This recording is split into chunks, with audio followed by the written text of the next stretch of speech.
Ça redonne de l'espoir à toutes ces familles-là. Et à l'association 193, on est en train de travailler déjà dessus pour retrouver tous ces dossiers. Donc ça remonte quand même, il y a presque 4 ans. En fin de compte, c'est simplement une question de justice. En 2017, on a supprimé totalement les risques négligeables. Et la sénatrice Lana Tétouanoui est arrivée en fin 2018 avec une nouvelle règle qui, d'une certaine manière, réinstalle le risque négligeable dit autour du millisievert. Et donc, pour l'application de cet amendement, tous les dossiers qui pouvaient espérer une suite favorable ont été rejetés. Et donc, c'est une question de justice et pour le moment, on se réjouit de cette nouvelle-là.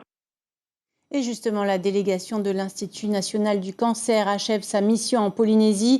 Le président de l'Institut, son vice-président ainsi que 3 représentants du CHU de Bordeaux ont fait le bilan de leur visite de 6 jours. Je vous propose d'écouter le professeur Norbert Ifra, président de l'Institut national du cancer.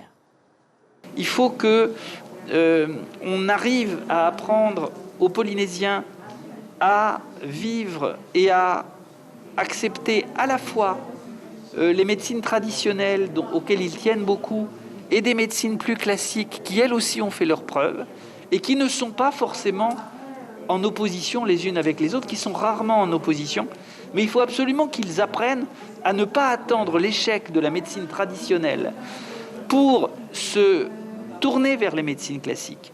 Parce que le temps dans la lutte contre le cancer, c'est l'ennemi. C'est l'ennemi.